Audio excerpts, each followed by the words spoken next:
Good morning, everybody. How's it going? Welcome to the White House. We are so excited to have everyone here today. My name is Kyle Learman. I serve as the liaison to the education community here in the White House Office of Public Engagement, and it's an honor to have a whole room full of champions for college opportunity in the room today. Each and every one of you do incredible work day in and day out fighting for our young people, and it's just such an honor to be here. I want to personally apologize for changing the event on you 4 times, but I had very good excuses. But we're so excited that so many of you were able to come here this morning, and we're really excited to be honoring some incredible champions of change for college opportunity. When we started this process and this event, we had hundreds and hundreds of nominations from around the country for people to be recognized. I will say we toiled over that list, but we really are just so excited by the people who we are honoring today as champions. We have some incredibly special guests here to talk about the champions, but really what today is about is to listen and learn from people who have been doing incredible work in their schools and in their communities every day. So to kick things off, I am honored and excited to have Secretary of Education John King. So come on up, Mr. Secretary.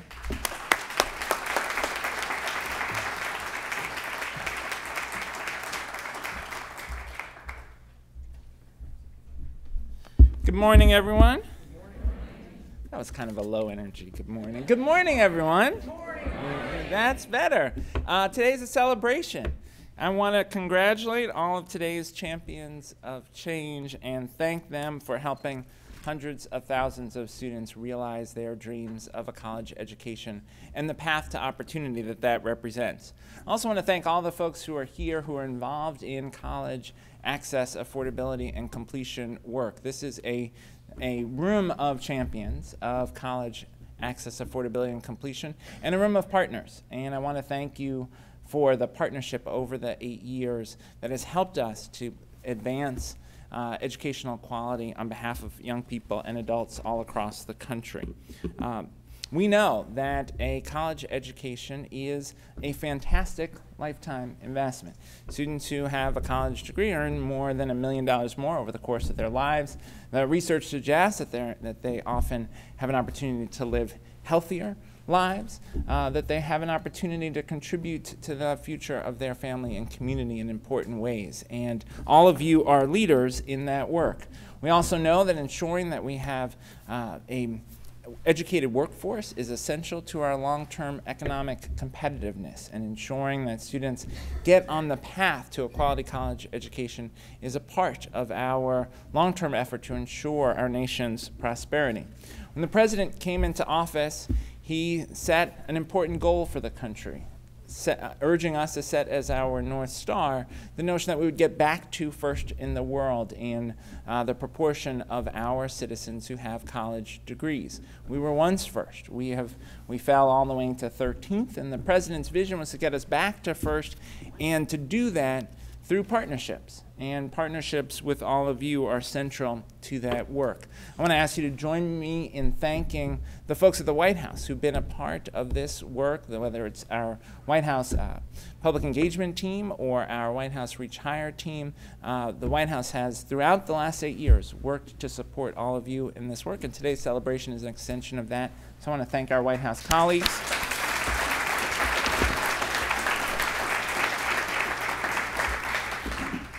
Now, I would love to talk about each of the champions, but then we'd be here all day. So I do want to highlight, though, a few folks who, for me, reflect so much of what today is about and what we're trying to celebrate today.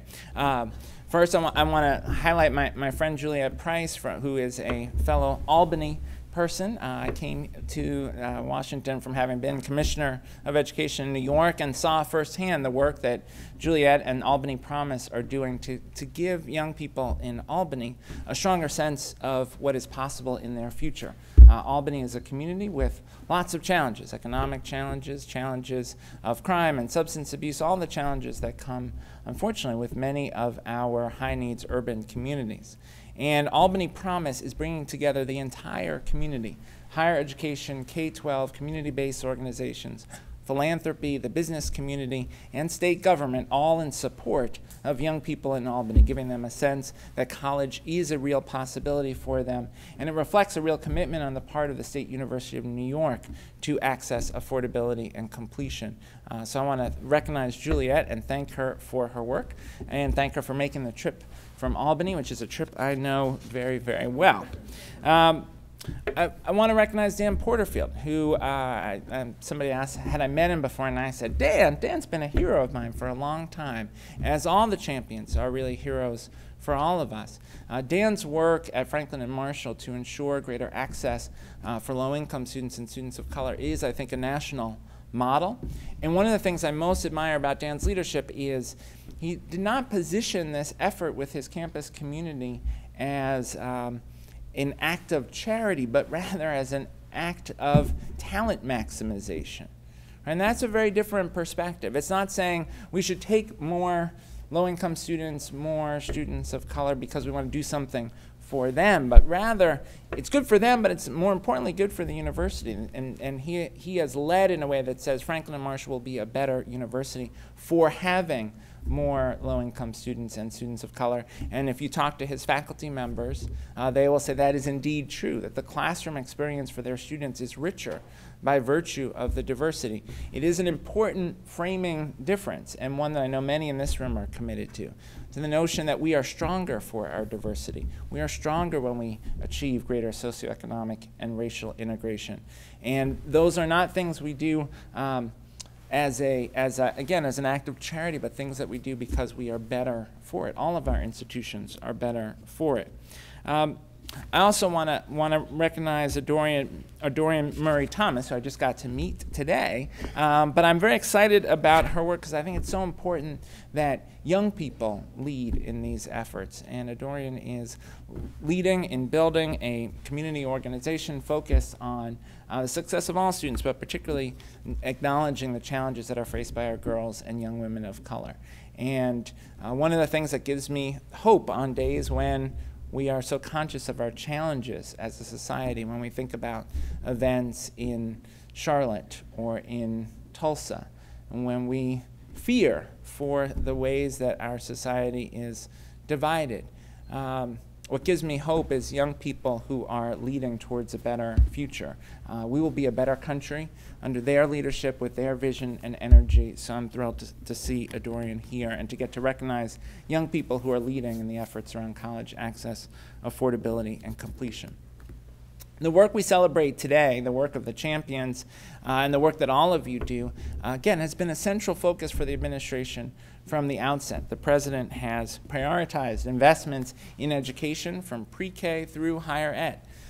Today, there are tens of thousands more students getting high-quality pre-K because of investments that the president has made. We understand that the return on investment for pre-K is 8-to-1, 9-to-1. And we have to keep reminding folks that the path to college success begins early. It begins with students getting, young people getting quality support even before they enter school, but then ensuring that students begin school with a strong start in pre-K, and the president continues to work towards the goal of universal access to pre-K for low and middle income families. That's the spirit behind the president's Preschool for All proposal and the investments we've made over the last few years. We've been committed to strengthening our K-12 system. We have virtually all states working towards higher standards because we understand that we need students to graduate truly college and career ready. We need them to arrive on campuses ready to do credit-bearing coursework. And with the passage of the Every Student Succeeds Act last year, which the president signed right here, we have new tools for states and districts in advancing that work to strengthen our K-12 system.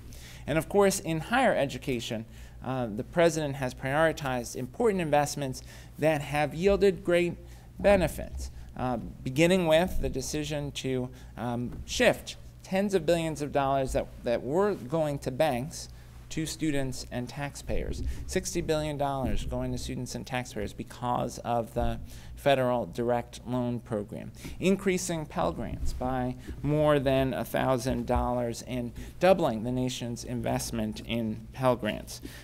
Putting in place the American Opportunity Tax Credit so that families can get up to $10,000 in tax benefit when they are pursuing higher education, keeping interest rates low on student loans, launching an income-based repayment program that caps what folks have to pay on their loans on their federal loans at 10% of their income so that debt is more manageable. Launching the Public Service Loan Forgiveness Program, which will ensure that folks who choose public service careers have opportunities to effectively manage their debt.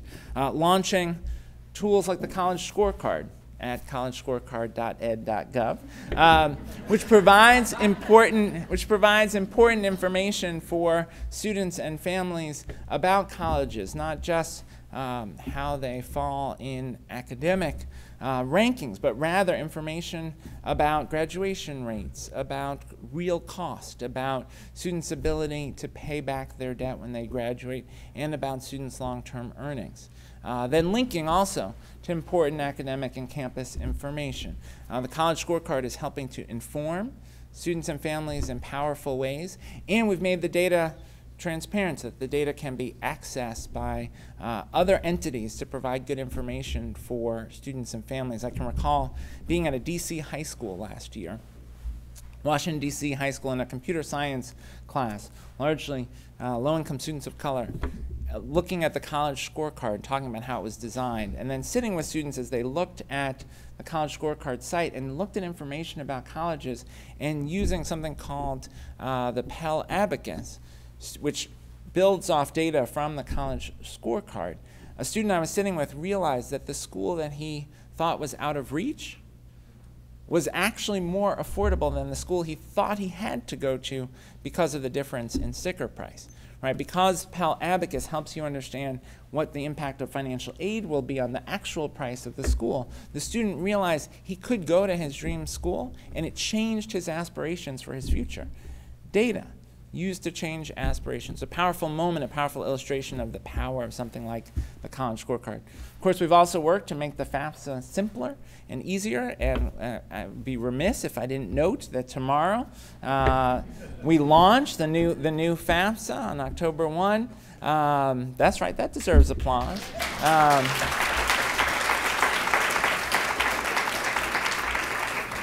The earlier FAFSA will allow students and families to get earlier information about their financial aid. It also will allow folks to import information from the IRS from their prior year tax return.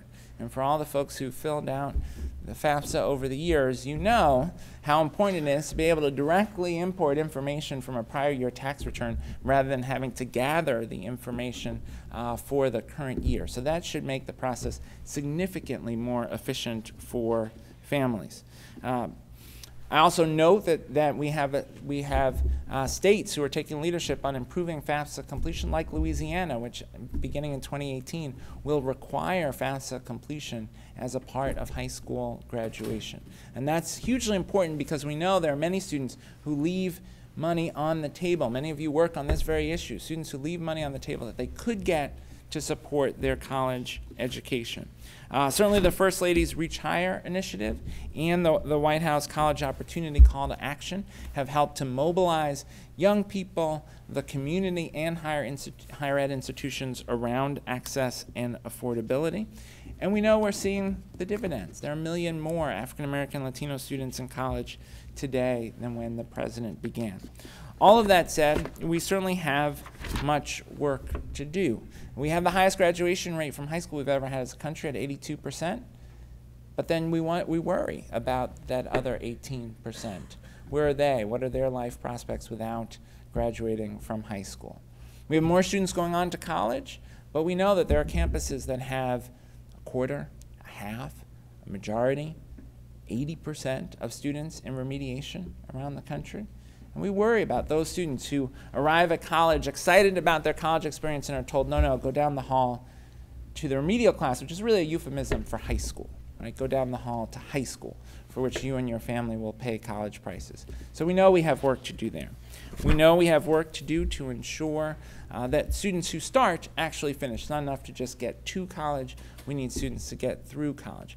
And that's why the President's invested in the First in the World initiative, which is helping to build on best practice in college completion. I think of places like Georgia State.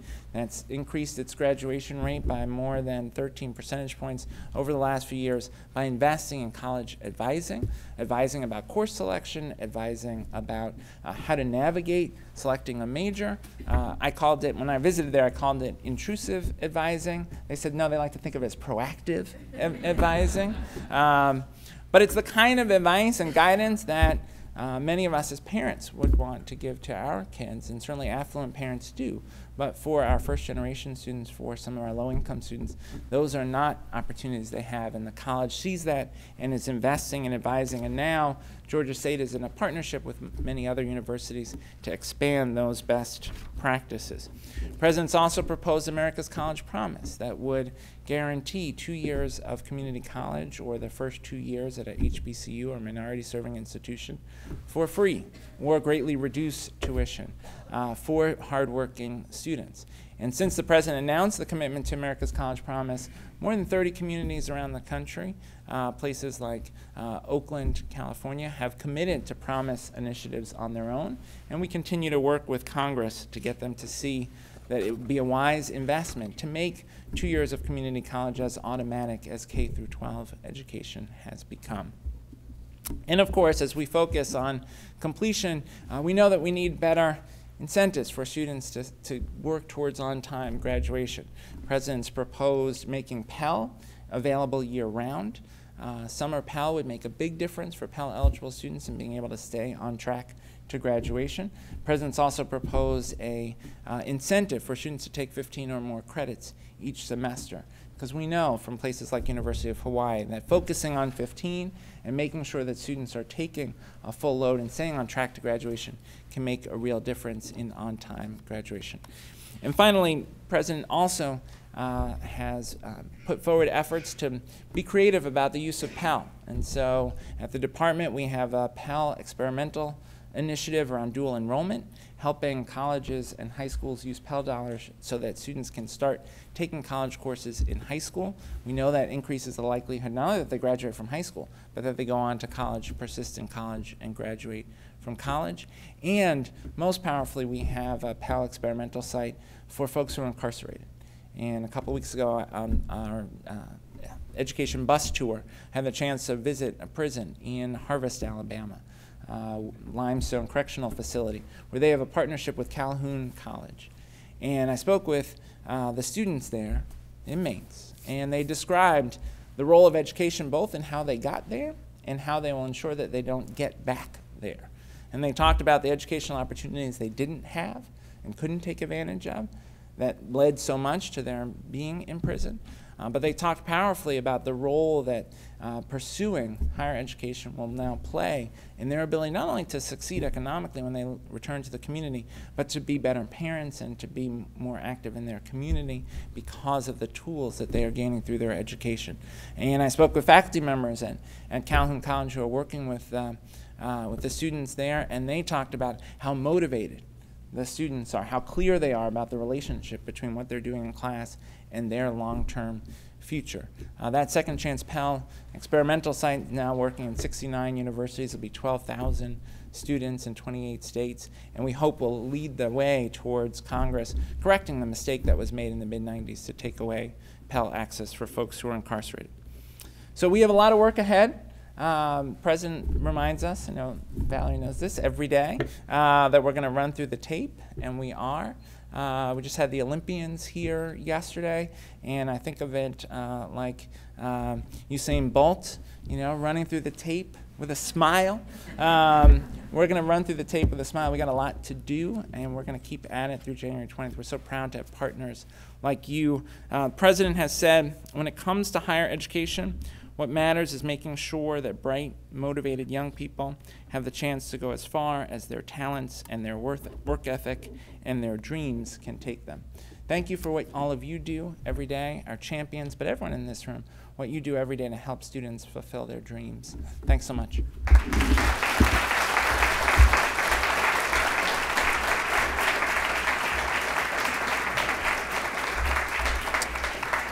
Thank you so much, Mr. Secretary. It's been incredible. I know I speak for Eric and all of my White House colleagues when we say it's incredible to have been able to work with you so much over the course of your term at the Department of Education. So thank you so much.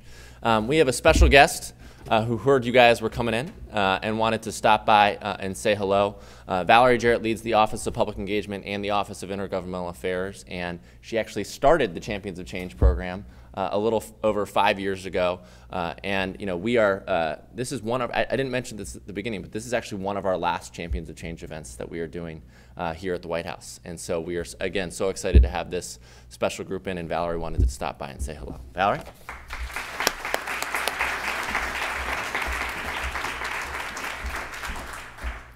Thank you, Kyle. Good morning, everyone. Good morning. Congratulations to our champions. Champions of Change events are really one of my favorites at the White House, not just because I invented it, but because it gives us a chance to honor ordinary people who have done extraordinary things. So before I say another word, I just want the champions to stand up and let's give them all a round of applause.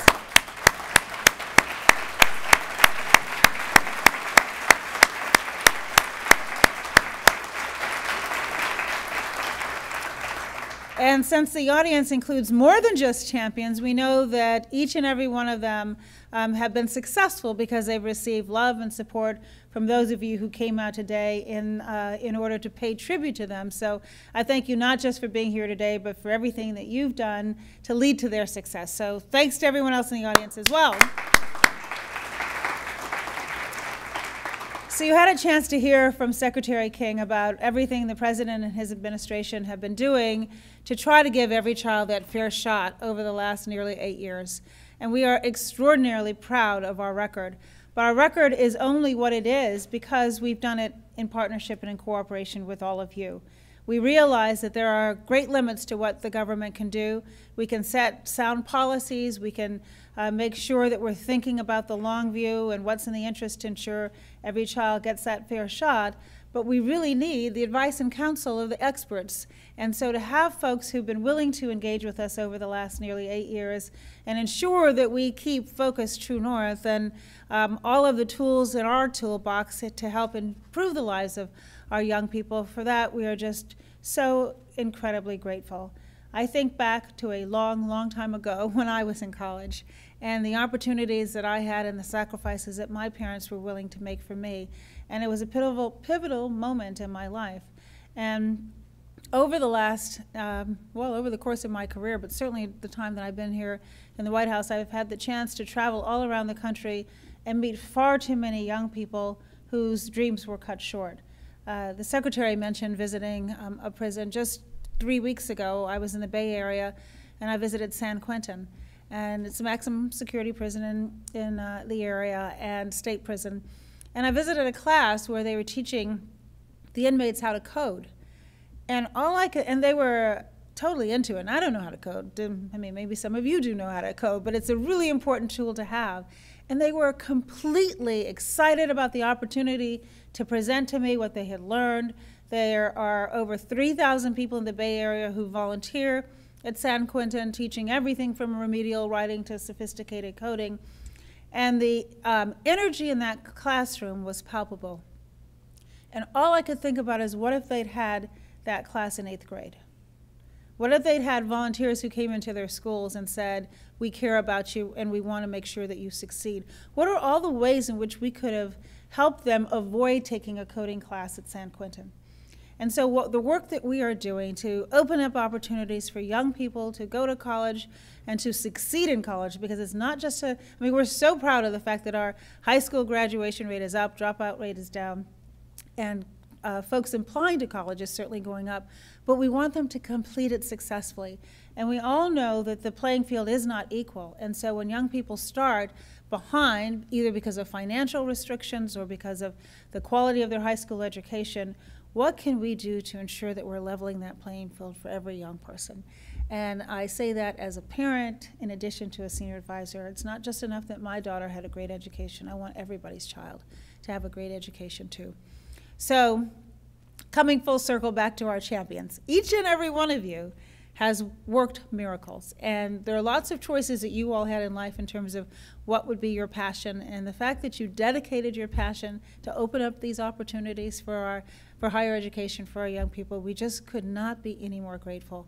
And so the reason we lift you up is not just to say, y'all are great, which you are, but because we want to motivate those who are watching online and who are going to hear about you. And we've now that we've been doing Champs for a while, we've gotten better about, we do a press release for each and every one of you. We send it to your hometown papers because we want them to celebrate you, but more importantly, we want them to copy you.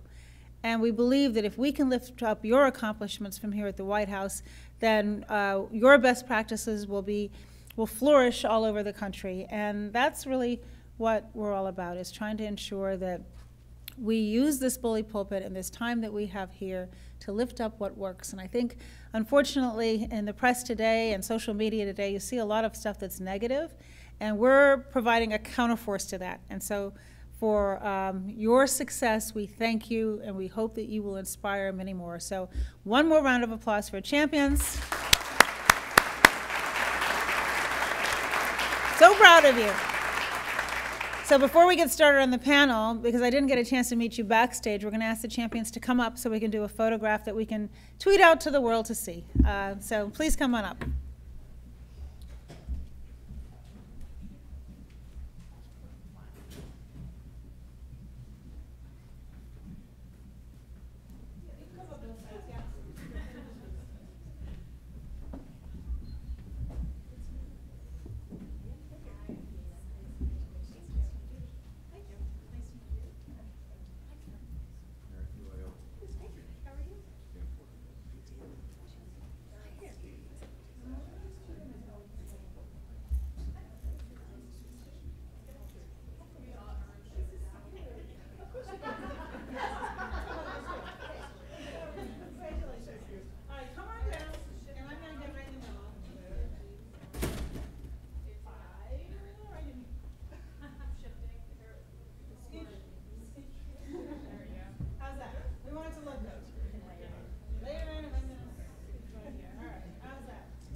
Thank you so much, Valerie, for stopping by. Actually, I'm going to have our first panel stay up here. So now, incredibly excited to bring up our first panel, and someone who has been our fearless leader on the First Ladies team and on the Reach Higher and College Opportunity work, Eric Waldo, the Executive Director of Reach Higher, to lead our first panel. Eric, I'll turn things over to you. Great, thank you, Kyle. And again, so happy to be here. We were talking backstage. This is really a family reunion. So it's great to see so many of you. We're sorry we didn't bring any pie. But this really is an incredible honor to have these incredible champions here to be able to moderate this panel. I work as First Lady Michelle Obama's Executive Director of her Reach Higher initiative, and all of you probably know about the work she's done trying to inspire more young people to pursue and complete their education past high school. That is her story, and the story of being a first-generation college completer from the south side of Chicago, now running the East Wing of the White House. And she likes to tell young people, if she can go from the south side to the White House, anyone can do it. And I'm so thankful for the leadership and the example of the people on the stage and so many of you in the audience who've committed your lives to making sure that more young people get that potential brought out in them. So this is a great panel, and I want to give each one of you a chance to really talk about the work you've done and what we're committed to doing to show why this is possible for more young people. So let's go down the row, starting with Nicole. Please just tell us about your work and especially what you're doing to make post-secondary education possible for more first-generation and low-income students. Well, thank you, Eric. And as you can see, I'm very excited because I just hugged Valerie. I'll hug anybody else in the audience out there. We're pro-hugs in the East Wing. Because it is a moment to celebrate and lift up the amazing people in this room and the amazing people that I get to share and be fellow champions with. But what I want to just say the most to is I'm the founder and CEO of the College of Eisenhower.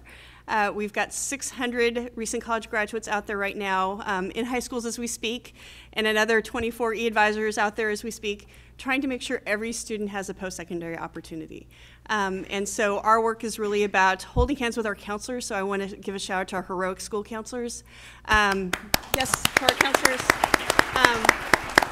Hold hands with our school counselors, hold hands with our teachers, hold hands with our administrators, hold hands with our higher ed institutions that need to be pulling this talent with us, and making sure that every single student hears those 4 important words: I believe in you. So when Eric and this administration started, we were serving about 32,000 students a year, and now we're serving 180,000 students a year. So it is an honor and privilege to wake up every day and retire with you, Eric, and thrilled to be here. And out to the College of Eisenhower family, I know some of you are watching online. Please, please, please keep making sure those students are filling out their FAFSAs starting tomorrow, making their dreams come true. At FAFSA.gov. Thank you. Great. Go for it. Thank you, Eric, and thank you, We'll just Secretary hit. King. Go, yep. Are we good? You're good. Great. You're on. Thank you, Eric, and thank you, Nicole. I'm Doreen Murray Thomas, a recent graduate of Swarthmore College. I hail from Newark, New Jersey, and it's an honor to be here. Similar to Nicole, I particularly work with girls in the city of Newark, New Jersey, who are affected by violence or homicide. And what we do is focus on social, emotional, and leadership development to make sure that at that middle school period in their lives, they have the social, emotional, leadership, and also academic skills to get to and through college. And so I'm a recent graduate of college myself, and I know what it meant. I know what it took to get through college, especially coming from a low-income background and being able to make sure that I would thrive. I wanted to recreate that same opportunities for young people, and particularly for young people who shared my story of losing someone to violence in the city of Newark. And so it's an honor to be here. I've half of my life, the president has been running these initiatives, right? And so to be sitting here in this seat and to have a platform to make sure that all girls, no matter if their zip code or their circumstance, are able to thrive to and through college is just an honor. And so thank you, Eric, and I'm excited to be here with the panel.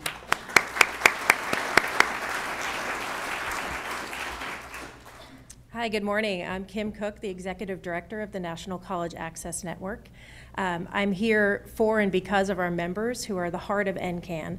And those members are programs in communities across the country who work with school districts, community-based organizations, philanthropists, individuals committed to college access and success to help our students to and through college. So as we talk about completion, that's certainly a focus for us. Delighted to be here this morning, particularly with so many NCAN members represented here at this event, and I know watching online as well, because they are the true champions who are doing this every day, working directly with students and families at the local levels in their communities. Thanks, Kim. Hi, I'm Dana Hubbard. I am the AVID coordinator at West Potomac High School, which is in Alexandria, Virginia.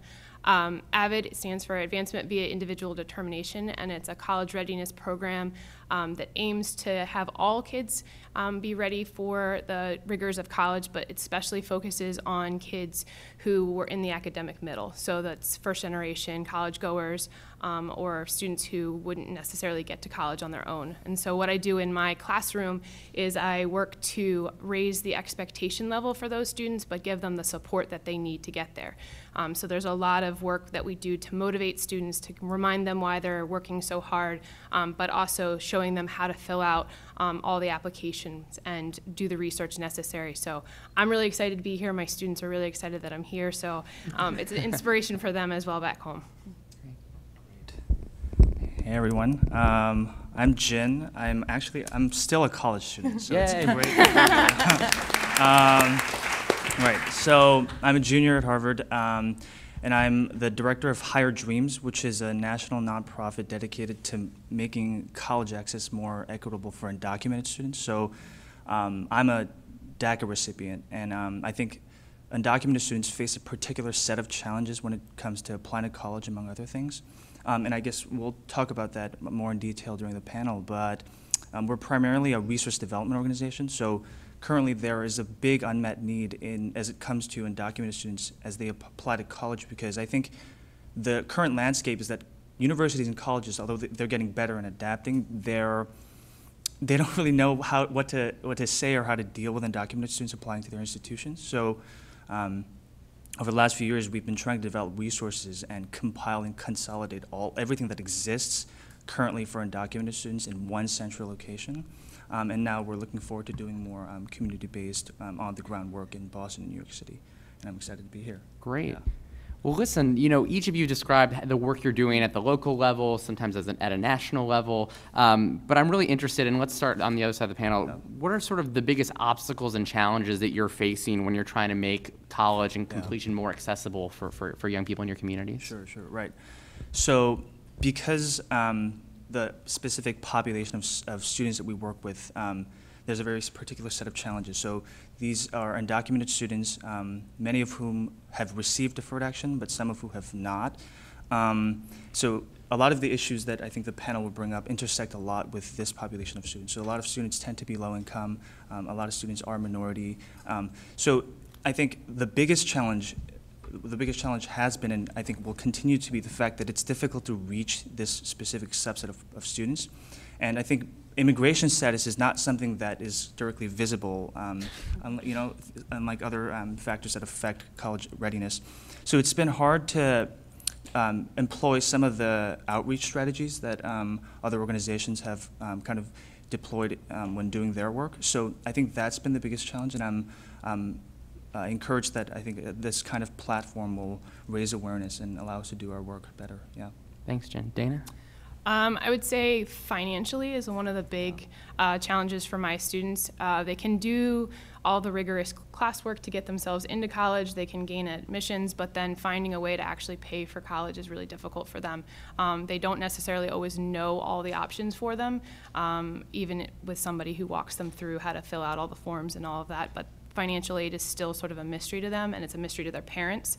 So sometimes they understand the process, but their parents don't necessarily have a grasp of how they're going to pay back the loans, or what the difference between a loan and a grant and all of that. So that's very difficult. And I think also a lot of students, by the time they reach high school, when they're in my class, they've never been told that they actually can achieve their goals. And so I think it's a challenge to kind of overcome some of those beliefs. They have to believe in themselves, and we have to kind of work to undo some of that they've had in their elementary school or even middle school years. Mm-hmm. Right. The challenge that we hear most from our advisors working on the ground is one about information. It's not one of aspiration. Certainly all of our students, particularly earlier in grades, want to go to college, know that going to college is important, if for nothing else than what we always hear, to get a good job, to change things for my family. So we know that aspirations are there, and it's the information and the people power to build those aspirations and to guide students through the steps to take. Great.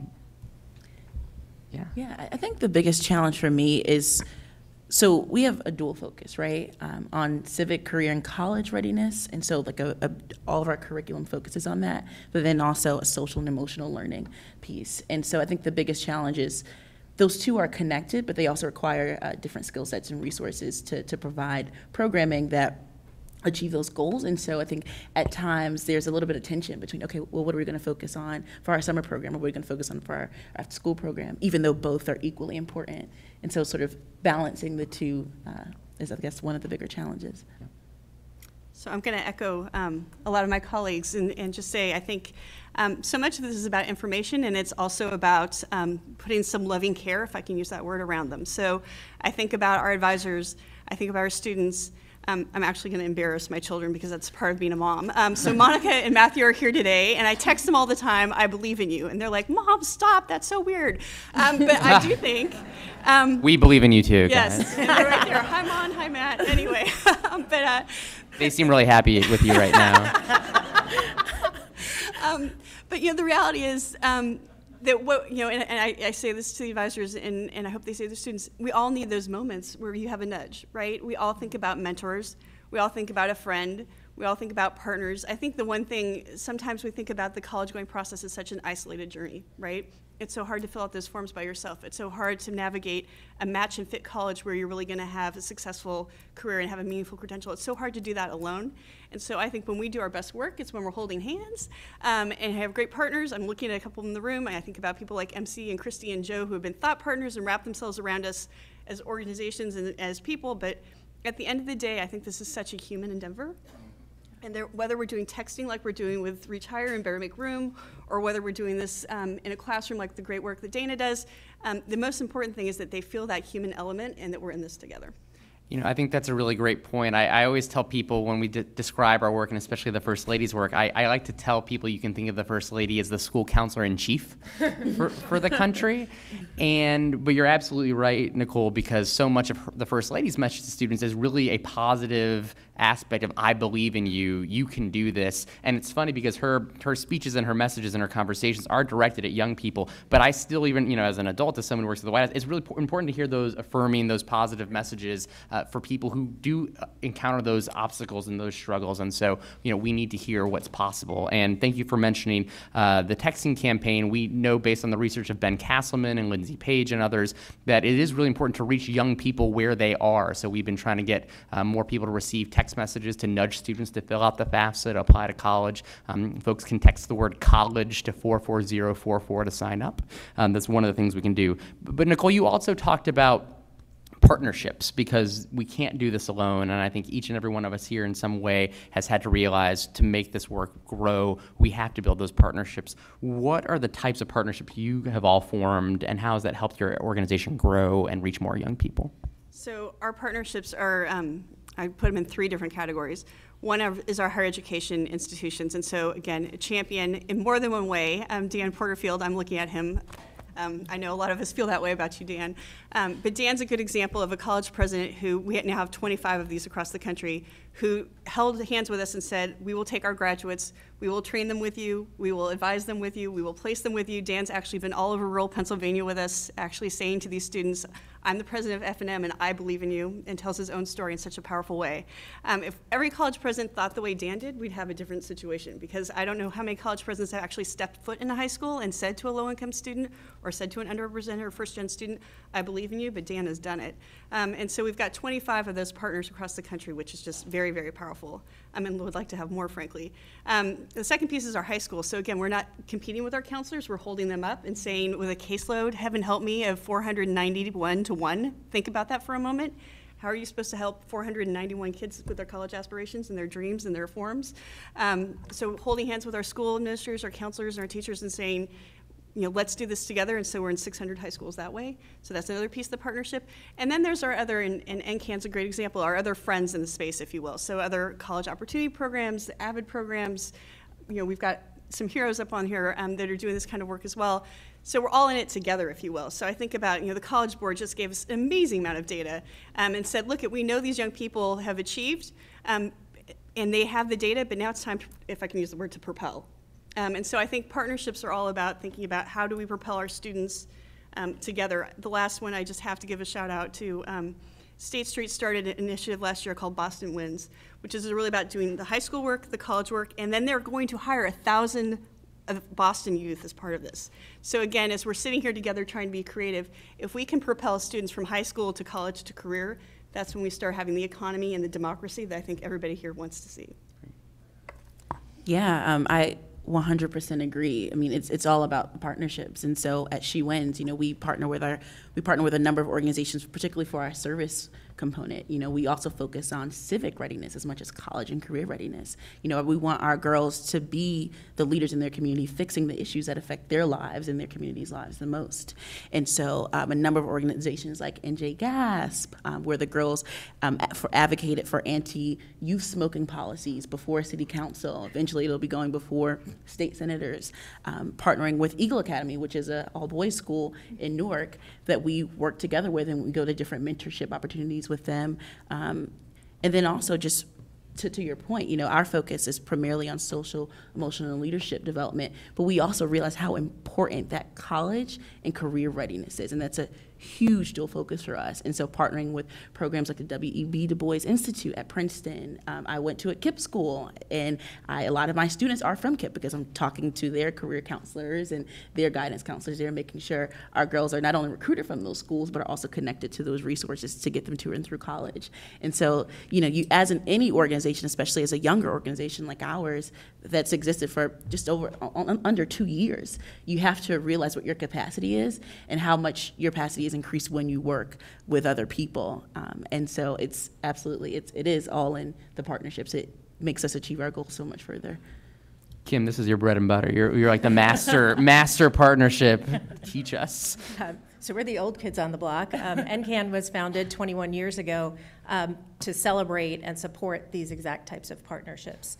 9 communities around the country came together and thought they were doing something pretty unique and special to help move forward what then was only a college access conversation, to help students, particularly those first in their family or from underrepresented groups, or those who didn't have someone to say that they believed in them, or to show them the way if they had that support at home.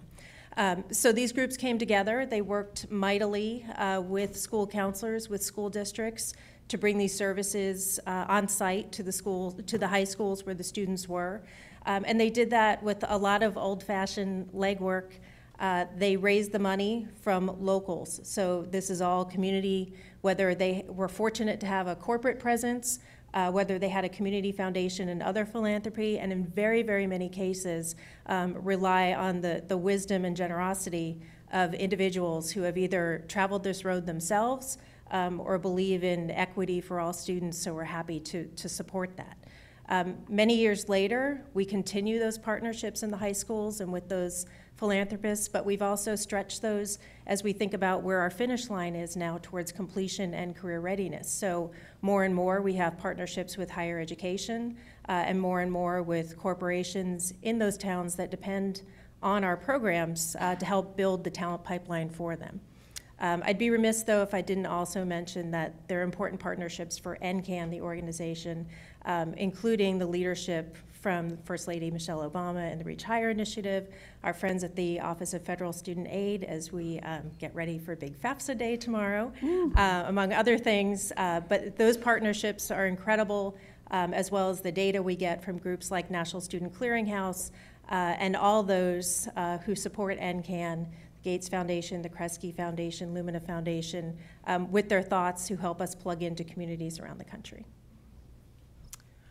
So partnership for me as a high school teacher is a little bit more on a local level. I think of the partnership that I have with the other teachers within my building. I'm one of 6 AVID elective teachers, and part of the AVID program is that we build a team that's working to change the culture within our school. So in our team, we have people, we have administrators, we have our principal, we have counselors, we have a career and college center, which is really, really helpful for us because we can take our kids to somebody who was a college admissions officer and talk about how to fill out all the forms, but also give them tips when they do interviews. And that partnership has allowed our growth of our program and allowed the entire school to feel the impact of AVID. Can you say a little bit more about that? Because you're living this on the ground, about building a college-going culture, just one school at a time. So when I started teaching AVID, we had 4 sections, and we are now up to 7, which is over 140 kids that are in the program. But AVID's goal is to touch every kid in that building's life. So we've changed a lot of what we do in trying to talk about college all the time.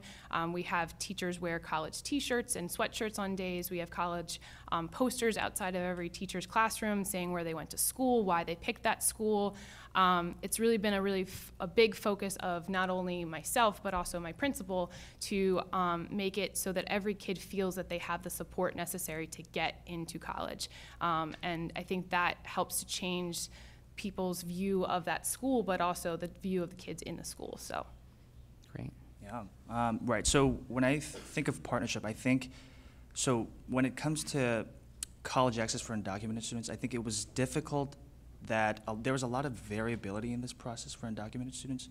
So over the years, I've learned that across the country, what it means to apply to college as an undocumented student is it's completely different based on where you're from, what background you're from. And so there are a lot of factors that go into this.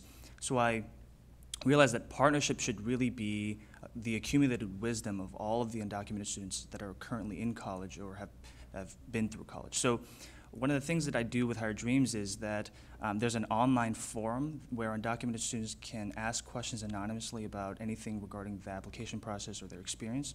And really the rationale behind that is it really isn't any one person that understands this entire process from the perspective of an undocumented student. So undocumented students that are in college, we all bring our personal anecdotes and experiences, and the idea there was that we can kind of plaster all of that in a public space where undocumented students don't have to feel apprehensive about asking their questions, and that approach can really uplift some really big challenges that many undocumented students have. So I think that's the approach that we've taken. Got it.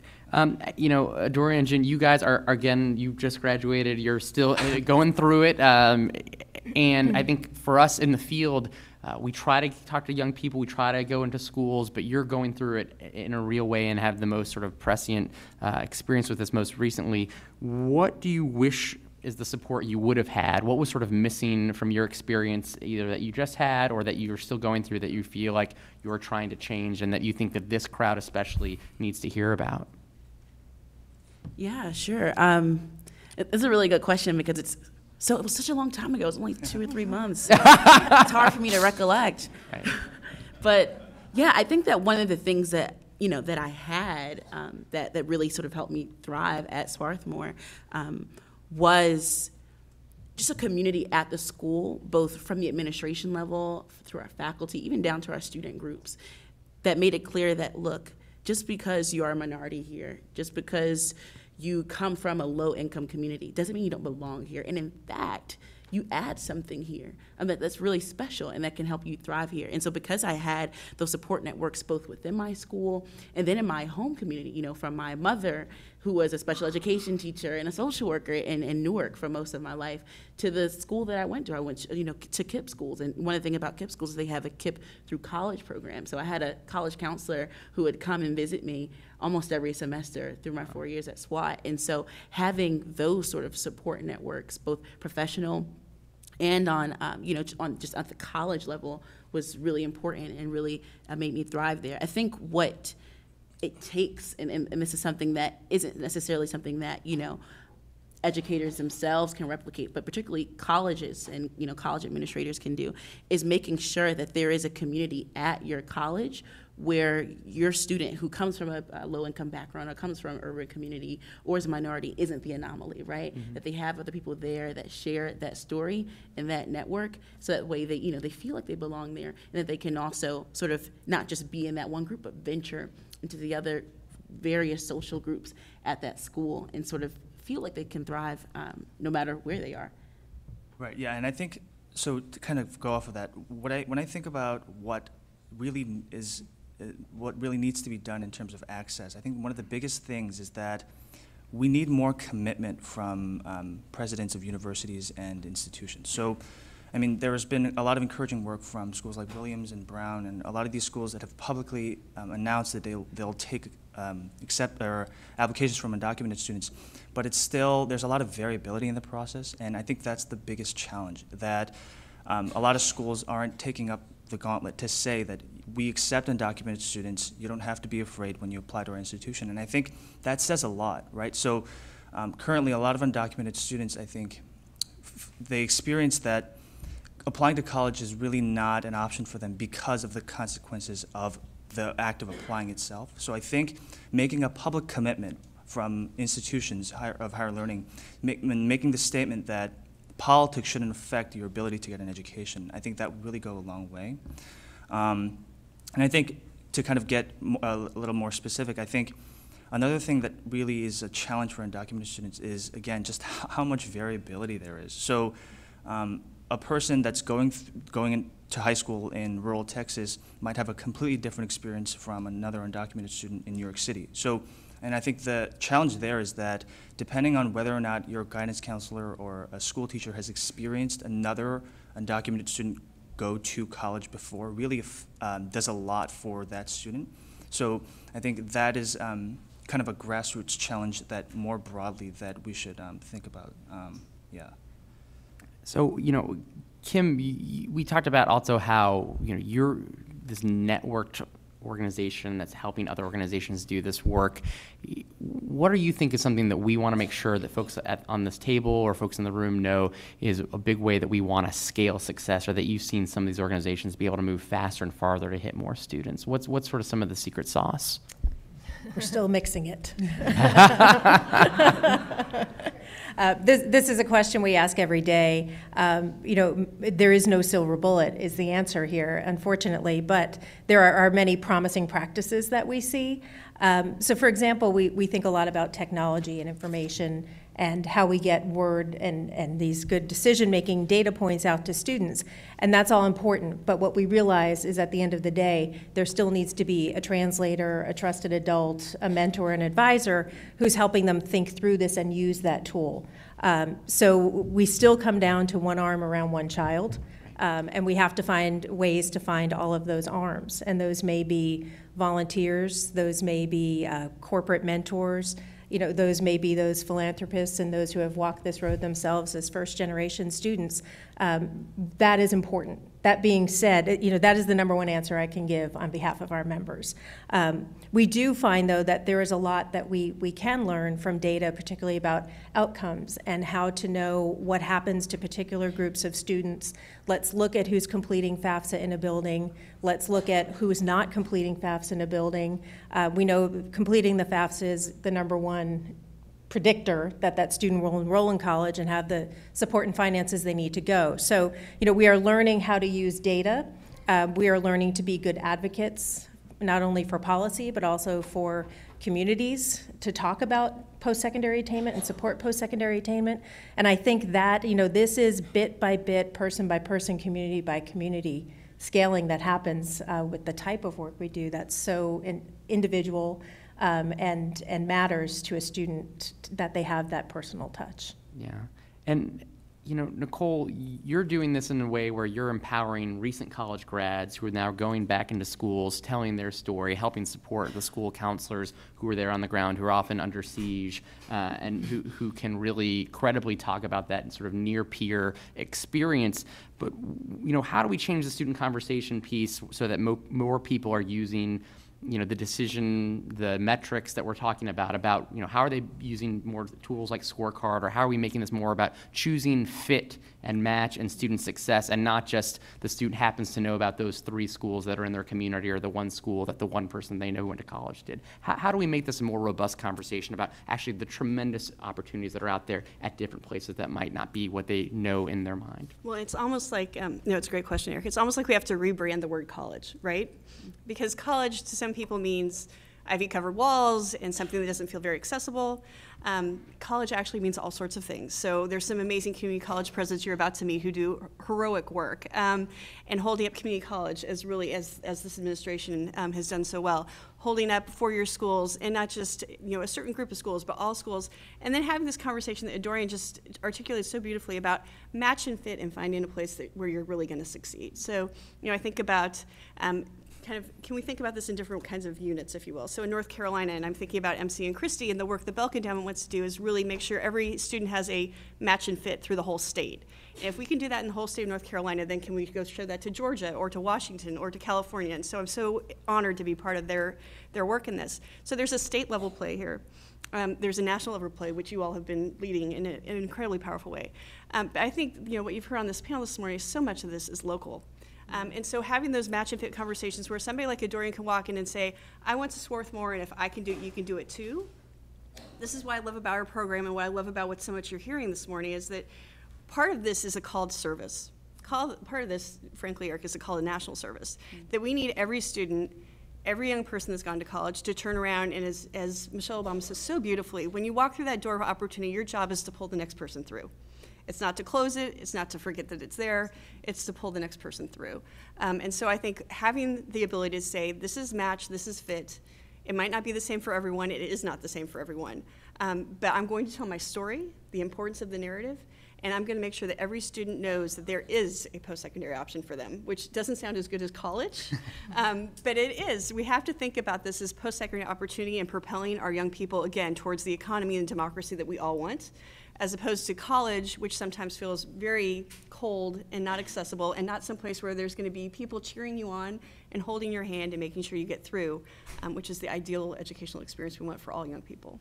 Well, I know we're starting to run out of time and we need to transition soon, but I want to give each panelist one more chance to sort of talk about the work and, sort of jump ball question, and we'll start with Jen and we'll end over here, is really, pick one or two, either one, is there some aha moment in your work that you want to make sure that you express to folks in the room that really changed how you attack it, or in the alternative, was there something that the President or First Lady have done that maybe has helped you make that work more successful? Right. So I think I'll do the second question and then the first. So I think in terms of things from the White House, deferred action was, I think, the single biggest determiner of college access for undocumented students. So I think through the DACA program and the successes that followed, undocumented students felt, and I also personally feel, that my story is now something that I can share publicly, that there are, for me at least, no negative repercussions of talking about this and talking about the challenges that undocumented students face.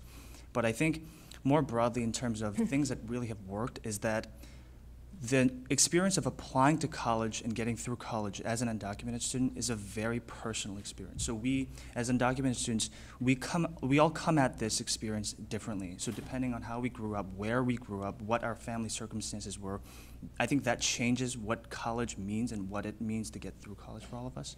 So really relying on the wisdom of the crowd and the cumulative experience that exists for a lot of undocumented students that have gone through college was really important, and I'd like to really emphasize that for the audience here. Great.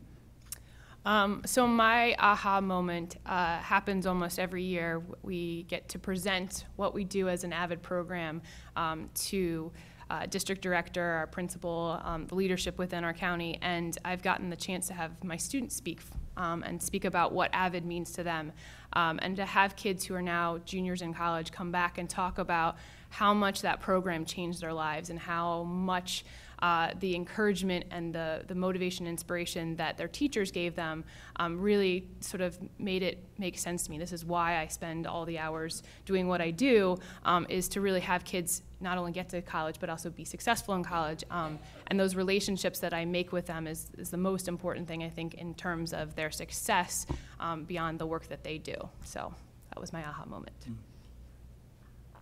I'd say without a doubt, the President setting a North Star goal for this country and making this a national conversation about college attainment has changed the work that we do at NCAN at the national level, as well as our members in the states and communities whose governors, mayors, and others also followed to set attainment goals and to work together as a community towards those. The big 1-2 punch there was the follow-up from the First Lady, who tells such an amazing story of her personal journey and really inspires students when she speaks to them from the heart and from experience. I think my aha moment and my answer to your second question are somewhat connected. So one of our community partners is the Girl Up Foundation, which is a subset of the UN Foundation. And so last summer, we take our girls every year to the Girl Up Leadership Conference. And last summer, the First Lady was the keynote speaker at the main event there, and our girls got to, it's one thing when they're clicking on Twitter or Instagram and reading about how you can text this number to learn about college, but they also got to learn from her. Look at her, she's right here in front of them. Look at her, listen to her talk about her own experience with college. And I guess my aha moment was when I realized, and then talked to the girls moments after, where they were telling me what colleges they wanted to go to because they heard their First Lady talk about her journey getting to and through college and how they can do it too. And so that also sort of answers the second question. I think one of the things about the First Lady and the President is that they have made normalizing a culture of all students, regardless of where you come from or what you've gone through, getting to and through college is a norm. That's something that's on the national platform. That's something my girls who are always on Instagram and Musical.ly and all these different apps, they go on Instagram, they go on Twitter, and they see their first lady wearing her Harvard shirt, her sweatshirt, right? And so normalizing this culture of going to college and thriving through college, no matter who you are, where you come from, is, I guess, the biggest highlight for me, and something that just seeing my girls talk about what colleges they'll go to themselves has been my aha moment. So it's been about 11 years since I had my aha moment. It happened in a parking lot. This is totally true. And he's here today. Josh Weiner had come down to the University of Virginia to talk about college access issues. And at the time, I was an assistant dean at UVA, and I was working with kids on things like Rhodes and Marshall and Mitchell and big scholarship opportunities. And then Josh came with these incredible statistics about our counselor ratios and how many low-income, first-generation, and underrepresented students were not going to college. And I wasn't a ding-dong. I wasn't completely lost in space, but I was a faculty member in a lot of ways and thinking about, oh my goodness, this is so much worse than I think we even realize it. And then I went back and looked at all these incredible young people that were applying to Teach for America, that were applying to the Peace Corps, and thinking of all these different things in service. And the aha moment was, who better to tell young people you can do this than people who just finished it themselves? And really, and I'm not saying this in any kind of contrived way. I can literally remember I was driving between Washington, D.C. and Charlottesville. My husband was here and I was there. And President Obama, who was then freshman Senator Obama, talked about a poverty of ambition. That ambition has to be more than taking care of yourself. Real ambition waters everybody. And so that incredible moment, could you harness these young people to really think about their ambition, to water everybody, to make sure that everybody has the experience they have, that everybody has a post-secondary opportunity they have. And in the same way, it's almost this incredible 1-2 punch. So, this poverty ambition moment where you think about harnessing these young people. And so when this administration started, as I said before, we had about 100 advisors. Now we have 600 advisors. We were serving about 30,000 students. Now we're serving 180,000 students. So we are going to push through that line right with you and smile, and we're with you through January 20th.